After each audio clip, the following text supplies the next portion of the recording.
नमस्कार दोस्तों, मैं मनोज मुसाफिर साहू नेशनल आवाज़ यूट्यूब चैनल पर आप सभी का स्वागत करता हूं।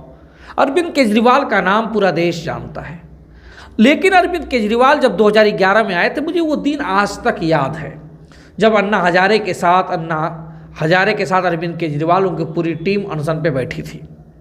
लेकिन मुझे एक बात जो कोसती है अंदर ही अंदर कि मैं भी जब टीवी पे देखा करता था कि अरविंद केजरीवाल एक स्लीपर में चल रहे हैं, एक नॉर्मल पैजामा पैंट शर्ट पहने, तो मुझे लगता था कि यार ये आदमी अलग मिट्टी का बना है, कुछ करेगा देश के लिए, समाज के लिए।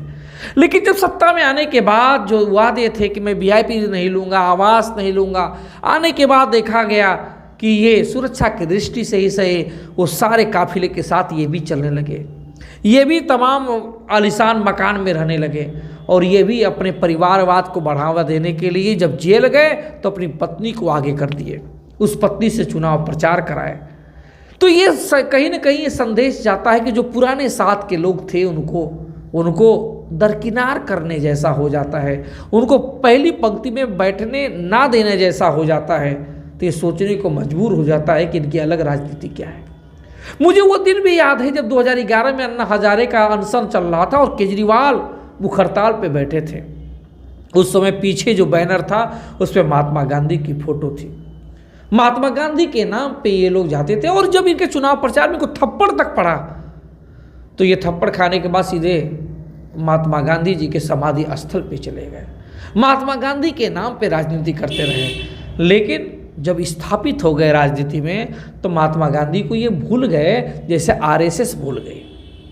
जैसे कभी कभी आरएसएस और बीजेपी महात्मा गांधी का तभी नाम लेती है जब वो मजबूरी होती है, या विदेश में कहीं गए हैं तो विदेश में महात्मा गांधी की मूर्ति के सामने इनके सर झुकाना पड़ता है। वैसे तो महात्मा गांधी के नाम पे कुछ करते नहीं, ना कोई योजना लाते हैं। लेकिन केजरीवाल भी उसी फंडे पे हो गए।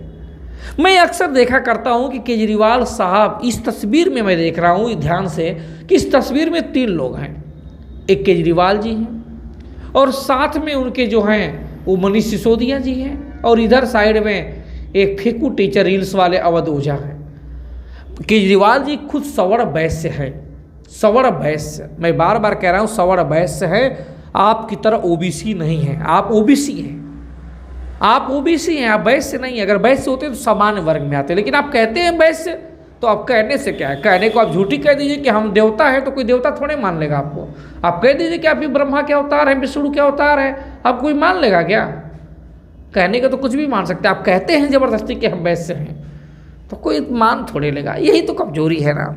कुछ लोग अपने आप को राठौर लिखते हैं तो कहते हैं हम क्षत्रिय हैं, ये उसी वजह से समाज पीछे हो गया। कुछ लोग जाति के तेली हैं लेकिन वो कहते हैं मैं वैश्य हूँ, तो इसी वजह से पीछे हो गया। वैसे होते भाई साहब आप तो आपका ओबीसी का सर्टिफिकेट नहीं होता, आप प्रधानी का चुनाव थोड़े लड़ते पिछड़े वर्ग में, पिछड़ी सीट पे नहीं लड़ते आप सामान्य होते आप।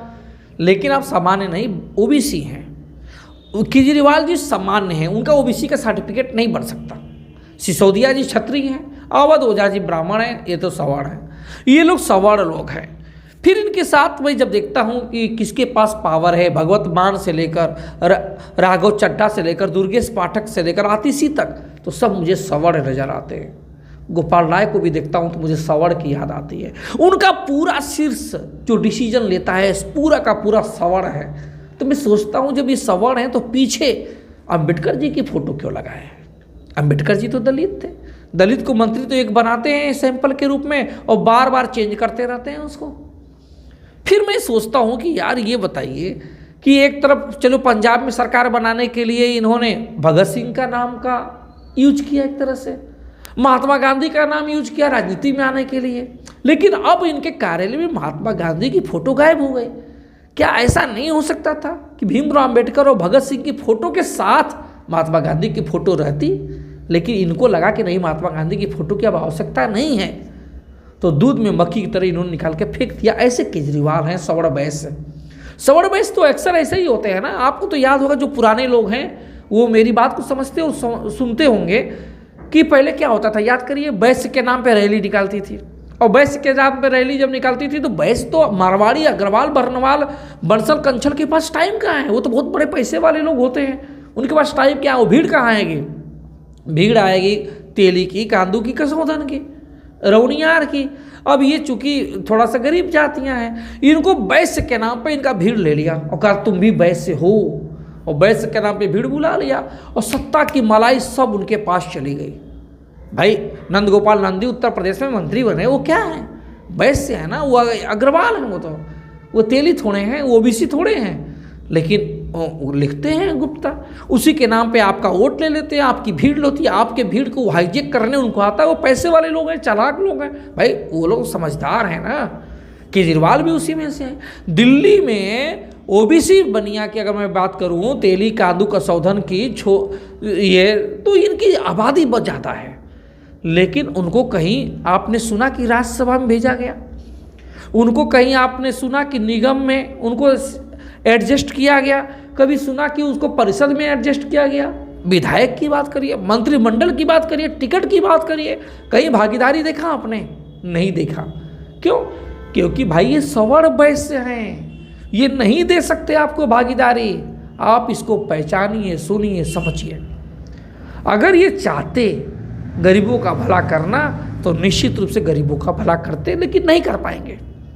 चुनाव में औरों की तरह ये भी अब दलित के घर जाएंगे, खाना खाएंगे। आज एक ऑटो वाले के घर गए थे, खाना खाए थे। खाना ऑटो वाले घर खाओगे, कभी अपने घर भी तो बुला लो भैया, अपने घर बुलाओ, आलिशान महल दिखाओ कि बेटा तुम भी देख लो कि मुख्यमंत्री बन के मैं कैसे आलिशान महल में रहता था। वो तो दिखाएंगे नहीं, वो नहीं दिखाएंगे। इस बात को समझने की ज़रूरत है। अगर आप नहीं समझेंगे इन लोगों की पॉलिटिक्स को, तो सदा आप लोग इनके हाथों की कठपुतली बनकर यूज होते रहेंगे। आपको अपने हक और अधिकार ले जाने के लिए आपको मूल अवस्था में आना पड़ेगा। मूल अवस्था में जब तक आप नहीं आएंगे, चमक आप चेहरे पे आप फेशियल करा के बहुत दिन तक नहीं रह सकते।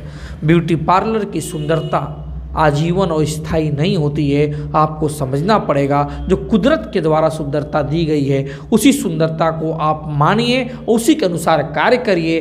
क्योंकि आप अगर जिस जाति में आपने जन्म लिया है उस जाति को स्वीकार कीजिए। अपने मन से आप ओबीसी का सर्टिफिकेट लेकर सवर्ण बनने की कोशिश मत करिए।